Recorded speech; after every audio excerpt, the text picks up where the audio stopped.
আসসালামু আলাইকুম ওয়া রাহমাতুল্লাহ।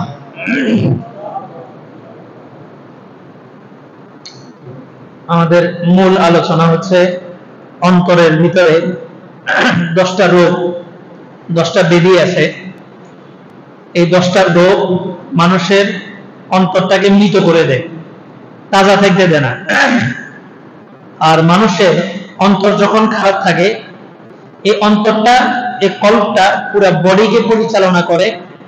অন্তর যখন খারাপ থাকে তখন পুরো বডিটা সুস্থ সবল হওয়া সত্ত্বেও কোনো কাজে মন বসে না, নিস্তেজ হয়ে যায়।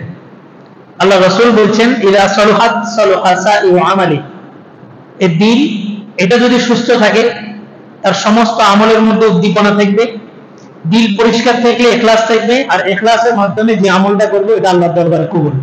এটা অল্প হইলেও, আখলিস দীনাকা ইয়াকফিকাল আমালুল কলিল, অল্প আমল হইলেও এটা আল্লাহর দরবারে কবুল হয়ে যাবে।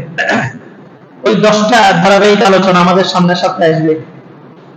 বলছিলাম যে প্রত্যেকটা জিনিস তার বিপরীত জিনিসের মাধ্যমে চিনতে হয়। তো আরাফুল আশিয়াউ বিআজদাদিহা।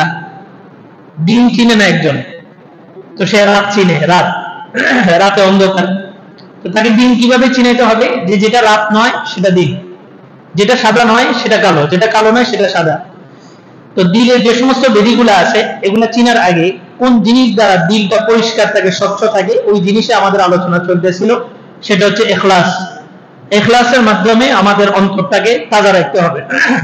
আর প্রতিটা আমলের ভিতরে যতক্ষণ পর্যন্ত ইখলাস না পাওয়া যাবে, ততক্ষণ পর্যন্ত ওই আমলটা গণনাই করা হবে না, কোনো পার্সেন্টেজ হিসাব হয় না। আল্লাহর দরবারে যে আমলটা উঠে, ওটা কোনো পার্সেন্টেজ হিসাব করা হয় না। রাসূলের হাদিসের মধ্যে আসছে, কোন কোন বান্দা নামাজ পড়ার পরে তার এই নামাজটাকে বিআসওয়াদিস সাউদ, এটা কালো কাপড়ে পেঁচানো হয়। তার নামাজটাকে পেঁচানোর পরে এই নামাজটা আসমানের দিকে উঠায় নেওয়া হয়।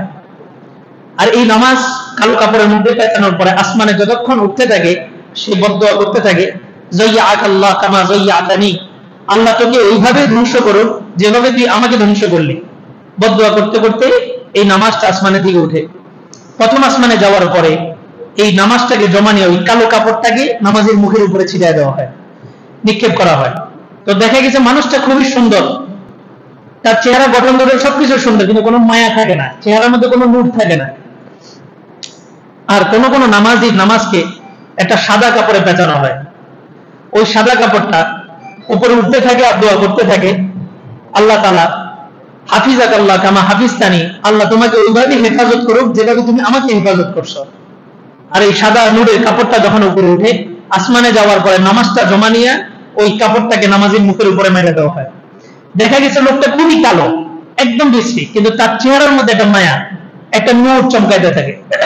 এটা হচ্ছে ইখলাস। আল্লাহর দরবারে যেটা কবুল হবে, এটা 100তে 100 থাকা লাগবে। এমন না যে 90-95 হয়ে গেছে আল্লাহ বাকিটা কবুল করে নেবেন, এমনটা নয়। আল্লাহ জায়গায় জায়গায় সমস্ত নবীদেরকে একটাই নির্দেশ দিয়েছেন, আল্লাহ তা'বুদু ইল্লাল্লাহ ওয়া লা তুশরিক বিহি শাইআ, একমাত্র রবের ইবাদত করো, কোন শরীক তার সাথে করবে না। তা আল্লাহ তাআলা চান একটা কাজ পরিপূর্ণ 100তে 100 যেন আল্লাহর জন্য হয়। আর শয়তান কি চায়? 99.99 পয়েন্ট আল্লাহর জন্য হোক, শুধুমাত্র একটা পয়েন্ট সেটা শয়তানের জন্য হোক। এজন্য আমরা যে কোনো কাজ, বিশেষ করে মসজিদে আসা, নামাজ, একটা নামাজ পড়ে একটা জাতিকে সংগঠিত করে দেয়, একটা সমাজ পরিবর্তন করে দিবে। কিন্তু দেখা গেছে আমাদের মসজিদ ভর্তি মুসল্লি হয়, কিন্তু এই নামাজের কোনো পরিবর্তন আসতেছে না। রাসূল বলছেন, কিয়ামতের আগে সায়াতি জামানুন, একটা যুগ আসবে, মাসাজিদুহুম আমিরাতুন ওয়া হিয়া খারাবুম মিনাল হুদা, মসজিদ ভর্তি মুসল্লি থাকবে কিন্তু কারোর মধ্যে কোনো হেদায়েত থাকবে না, ইখলাস থাকবে না। প্রত্যেকেই আসছে কোনো না কোনো একটা দায়বদ্ধতার জায়গা থেকে। ইমামও নামাজ পড়াইতেছে একটা দায়বদ্ধতা, ব্যবসায়ীরাও আসতেছে, না আসলে মানুষ কি বলবে। আর হাসরের মাঠে কঠিন হাদিস বলে যে সবচেয়ে চূড়ান্ত যার ব্যাপারে শহীদ, শহীদ মানে এক কথায় যার পরিচয় তার কোনো হিসাবই নেই, বিনা হিসাবে তাকে জান্নাত দেওয়া হবে। এমন এক শহীদকে আল্লাহ তাআলা ডাকবেন, ডাইকা সমস্ত নিয়ামতগুলো তার সামনে তুলে ধরা হবে। সে সবগুলা নিয়ামতকে স্বীকার করবে। আল্লাহ বলবে যে তুমি দুনিয়াতে যা চাইছিলা সবকিছু তুমি ভোগ করছো। তুমি চাইছিলা যে তোমাকে মানুষ শহীদ বলবে, তো তুমি মারা যাওয়ার পরে মানুষ তোমাকে ঠিকই শহীদ বলছে, তুমি আমার জন্য শহীদ হও নাই। তাকে নিক্ষেপ করা হবে জাহান্নামে। দ্বিতীয়ত এক দানবীরকে ডাকা হবে, ডাইকা তার সামনে সমস্ত নিয়ামতগুলো আল্লাহ তাআলা তুলে ধরবে, সবকিছু সে স্বীকার করবে। আল্লাহ বলবে যে তুমি যেই উদ্দেশ্যে মানুষকে দান করছিলে, যে মানুষ তোমাকে দানবীর বলবে, পৃথিবীতে এটা বলা হয়েছে, পৃথিবীর মানুষ তোমাকে এগুলো বলছে, আজকে তুমি জাহান্নামে চলে যাও। তৃতীয়ত এক আলেমকে ডাকা হবে, আর আলেমের সামনে সমস্ত নিয়ামত আল্লাহ তাআলা তুলে ধরবে, যে বাছাই করে আমার নবীর ইলম, এই হাদিস, কোরআন হাদিস তোমার সিনার মধ্যে আমি রাখছি, তোমার জেহেনটাকে আমি কবুল করছি। আলেম সব কিছু স্বীকার করবে যে আল্লাহ আপনার নিয়ামতই আমি আলেম হতে পারছি। আল্লাহ তাআলা বলবেন তুমি পৃথিবীতে আলেম হয়েছো শুধুমাত্র ইয়াকালুন নাসু আন্নাকা কারি, মানুষ তোমাকে কারি বলবে, মানুষ তোমাকে আলেম বলবে, মানুষ তোমাকে মুফতি বলবে। এই জন্যই তুমি ইলম শিখছো, আর এই জন্যই মানুষের সামনে বয়ান করছো। মানুষ এগুলা সব কিছু তোমার ব্যাপারে বলছে, পৃথিবীতে বলা শেষ, আজকে আখিরাতে তোমার কিছুই নেই, তুমিও জাহান্নামে যাও। কত বড় ধমকি! শহীদ, আলেম, দানবী তিনজনকে আল্লাহ তাআলা জাহান্নামে পাঠাবেন। কিসের কারণে?